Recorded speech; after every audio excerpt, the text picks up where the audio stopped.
Welcome students. Today in this video we are going to discuss the practice paper 2 of ICET and we will be discussing the math section of class 9th. So let's start with the video. So the 22nd question in the paper was given this way. There were two columns in it, column 1 and column 2, and there were 4 rows in these columns.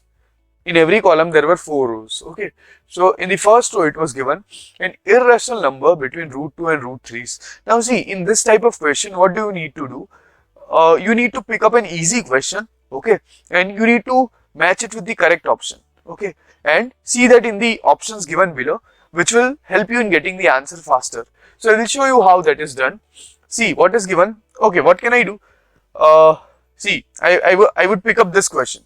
I would pick up this question. Why? Because I know that root 3 is equals to 1.732, right? So 2 plus root 3 will be what? It will be 3.732. Okay. So from this I can say that for option C the correct answer is S. So that means C, the correct answer will be S. Now see in the options, how many options are having the correct answer for C? See this one and this one. Okay, so I do not need to look at these two options because I know definitely those two options are not going to be the answer, right? Now after that I will pick up this D one.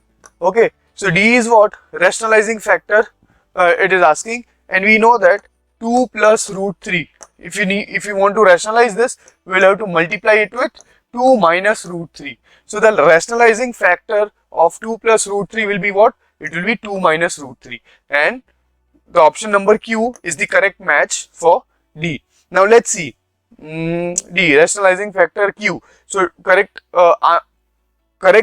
match for D in column 2 is Q. So D and Q, D and P. Okay, so that means this is my answer, right? Because over here D, over here according to this option, D, the answer of D is P, which is not true. So this is not the answer. So you directly got your answer. Okay. So this is how you can minimize your time while solving this question. Okay. Now see, if you want to check, see an irrational number between root 2 and root 3. So it will be simply root 2 plus root 3 divided by 2. So A is R. See, you are having the correct match A and R. Then value of 416 is 52 upon 125. So try reducing your time. Okay. And try to get the answer as soon as possible. Okay. Now let's move on to the next question then.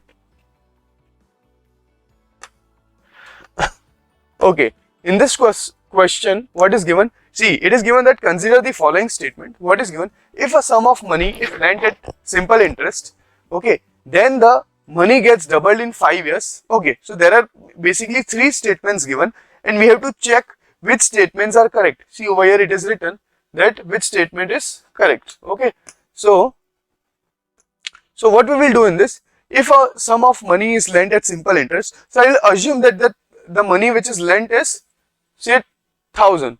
So that will be my principal. Okay. Then the money gets doubled in 5 years. Money gets doubled in 5 years if the rate of interest is 16 whole 2 upon 3. So what will I be doing over here? I will find out the amount. The amount should be double of this. Okay. If I put this condition and find out the simple interest. Okay, so let's see how it is done. Principal is 1000, rate I have written 16 whole 2 upon 3, and time duration is 5 years. Okay, I found out simple interest with the formula of simple interest. Then I cancel out the common factors, and finally I got 1166.66. Okay, so this is the simple interest which I got. So amount, for calculating the amount, see simply from here only you can say that this statement is false, right? Because if your simple interest is 1000, then only your amount will be 2000, right? What is amount? Amount is principal plus simple interest. So principal is 1000 and your simple interest is 1000, then only in that case your amount, then the money will get doubled, right? Otherwise your money is not going to get doubled. So simply you got 1166.66. That means that means this statement is false. So now directly move on to the next statement then. Money gets doubled in 5 years if the rate of interest is 20%. Now again it is asking this same question, that the money is getting doubled. but over here the rate is changed. Now the rate is what? 20%. So what we will do, we will again use the formula of simple interest, wherein we will put the rate as 20, okay, and on calculating we get our SI as 1000. See, now you got your SI as 1000, that means your amount will be 2000, correct? Because amount is what? Principal plus simple interest. So over here this statement is true because the money is getting doubled over here, okay. So that means the second statement over here is true. Then the third statement is money becomes 4 times in 10 years if it gets doubled in 5 years. That means what they are saying, that if it is getting doubled in 5 years, then it should become 4 times in 10 years. Okay, whether this is right or wrong, you have to check that. So in this one, the time duration will be 10 and you will take the same rate, which is 20% over here. Okay, so putting that value, you will find out your SI, and SI is coming up to 2000. Okay, now your principal was 1000 and your amount will be what? 3000. So it became 3 times, and it did not become 4 times. In this statement what was given? Money becomes 4 times, but it won't be becoming 4 times, it will be becoming 3 times, right? So over here you can see that amount you will get is 3000, and principal principal money was 1000 rupees. So that means only the second option is correct. So the correct answer is option number B. Okay, now let's see the next question then. Okay, now in this question, what you have to do, see, it is given that let us consider a quadratic equation. So this is a quadratic equation. If the above equation has roots alpha and beta, and it is given that alpha square plus beta square equals to 5, okay, the value of A is, okay, so this is your equation. Now we all know that sum of roots is what? Minus b by a, okay, your b is what? Your b is 3 over here, correct? So you will put 3a in place of b, and a is what? The coefficient of x squared is a, so so your a is 1. So what will I do? I will write this as minus 3 upon 1, which will become minus 3. Then if I do squaring on both sides, because over here the value of alpha square plus beta square is given, so I need alpha square and beta square. And how will I do that? By squaring both sides. What will I get? Alpha plus beta whole square equals to minus 3a whole square. So that means this will be alpha square plus beta square plus 2 alpha beta equals to 9a squared, right? Okay, then alpha square plus beta square is what?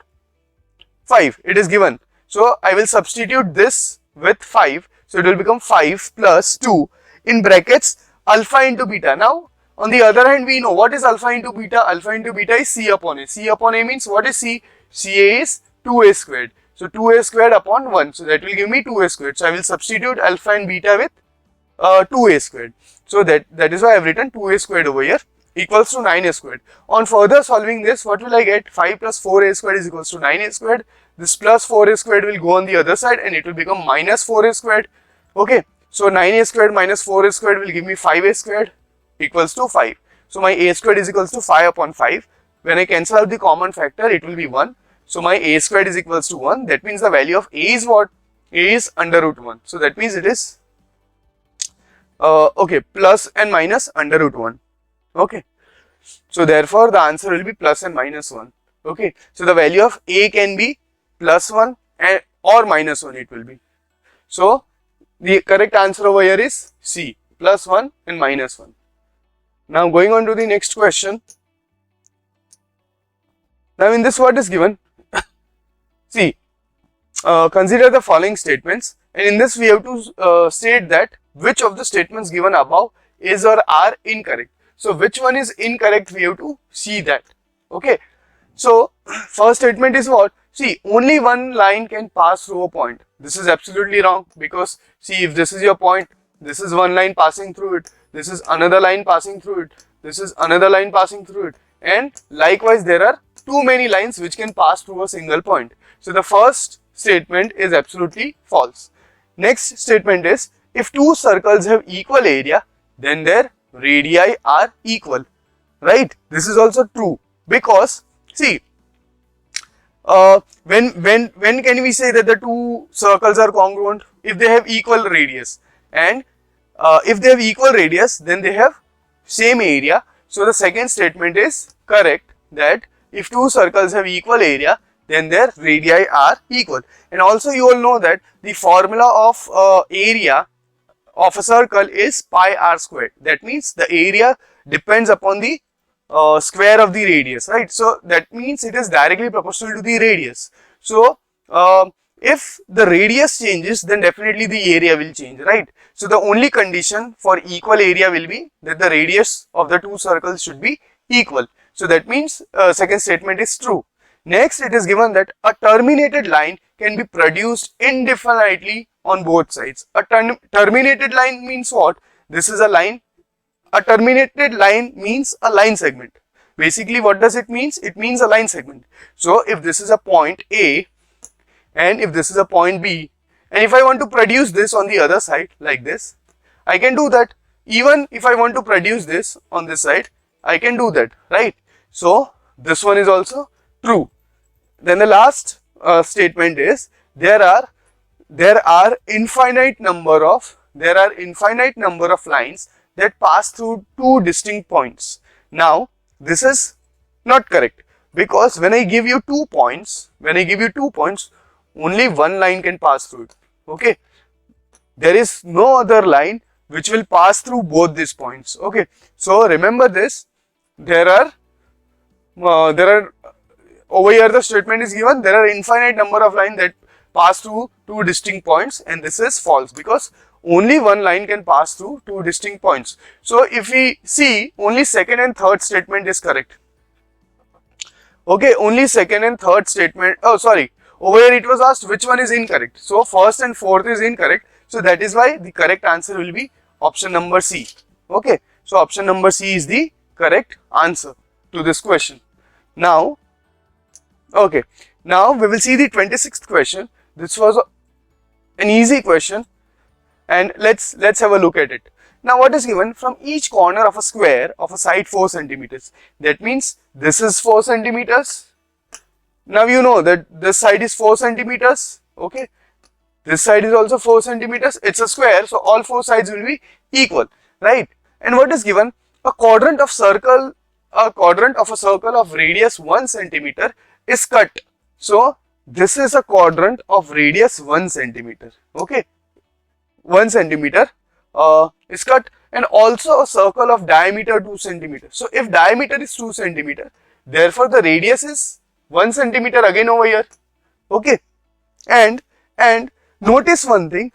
If you add the four quadrants, it will form a circle, right? It will form a circle of radius 1 centimeter. Correct? These four quadrants, if you combine together, so it will become what? It will become a circle of a radius of 1 centimeter. Okay, and already you have one more circle with the same radius, right? And they are telling you to find out the area of the remaining portion. If you remove this quadrant and circle out of this sheet, they are telling you to find out the area of the remaining portion. So in this question, what you will do? You will find out the area of two circles. Now I told you how there are two circles. Okay, one circle is seen, one circle you can see over here, but the other circle, how did we form the other circle? By joining the four quadrants. Okay, so in short, from this square sheet, you have to remove area of two circles. Okay, so the area of square over here will be what? 4 into 4, which is 16, minus twice the area of this circle, because there are two circles of same area. Okay, so area of a circle is pi r squared, but I will multiply this with 2 because there are two circles in this. Okay, so this will be what? 2 into pi into r squared. R is 1, so square of 1 will be 1. So that means this is 2 pi. Okay, so I have to subtract 2 pi from 16. So 2 pi, if I write it in fraction, it will be 44 upon 7. Correct? So 44 upon 7. So multiply 7 and 16. 7 6 is 42. 7 1 is 7. 8 9 10 11. So 112. So 112 minus 44 upon 7. So 112 So subtract 40 from 100, it will give you 60. So 72 minus 4, 72 minus 4 is 68. So this will be equal to 68 upon 7. So the correct answer, okay, and the units over here are centimeter. So our answer is also in centimeter, but it will be squared because we are finding out the area of the remaining portion, and we know that the unit of area is centimeter square, meter square. Okay. Okay, fine. So, which is the correct option then? That means B is the correct answer of this question, which is 68 upon 7 centimeter square. Okay, now let's move on to the question number 27. In this question, what is given? Consider the following statement. Okay, this is a question from trigonometry. Many of them get confused with this, that when we write sine A, does this mean sine into A, sine multiplication, sine multiplied by A? But the thing is that it is wrong. Sine A is not the product of sine and A, correct? So that means this statement given over here is absolutely true. So this is true. Then what is the next statement given? Only sine has no meaning. Yes, that is also correct. If I say only sine, it does not have any meaning because I need to specify an angle over there. Say angle A, B, C, theta, alpha, gamma, whatever it is. So always sine is attached with the angle of reference. Okay. So that means only sine has no meaning. So this is also true. Now what is given over here? Which of the statement given above is or are true? So we know that both first and second are true. So the option number C is the correct answer of this question. Then let's move on to the last question in this paper, in this section specifically. So question number 28. What it is saying? The points minus 4, 0, 4, 0 and 0, 3 are the vertices of a right triangle, isosceles triangle, equilateral triangle or scalene triangle. So for this question, what we will do? We will take the help of a graph. You can see over here what I have done. I have plotted the points on the graph, and by this, see, this won't be an equilateral triangle because if you see the distance over here, if you see the distance over here from this line to this line, from this line to this line, if you see the distance and if you check the other two distance, okay, they are not same. Okay, and in equilateral triangle we know that all these sides are same. Next one is scalene triangle, but from the figure it is very much evident that, see, what is the distance of this point from the origin? 1, 2, 3 and 4. Okay, from here also 1, 2, 3 and 4. Okay, that means this is the center point, or you can say if you draw a line segment over here, this will behave as the median, correct? This will be the median because this side is divided into two equal parts, right? If this is the median, so you can even imagine that it acts like a perpendicular bisector over here, correct? Because we know that x-axis and y-axis are perpendicular to each other. So and any point on the perpendicular bisector is always equidistant, right? So this point over here is at an equal distance from this point, and it is also at an equal distance from this point. Okay, so now that means equilateral triangle is not our correct option. Then which else? Okay, this is not a scalene triangle also because these two sides are same, correct? So only the option left is right triangle and an isosceles triangle. Okay, and what is given? See, AD is a median and altitude of triangle ABC, correct? This acts as a median as well as this is the altitude, and triangle ABC is not a right angle triangle. Okay, this is not a right angle triangle, correct?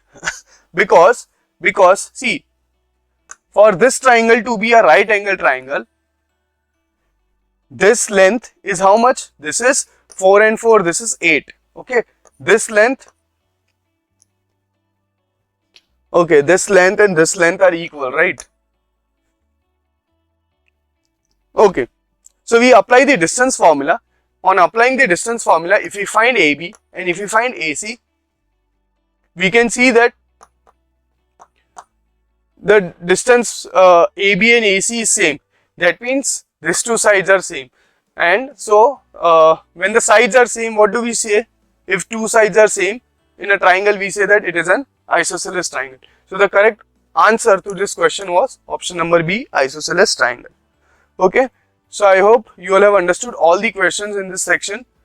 If any doubt, you can mention the question number in the comment. Thank you.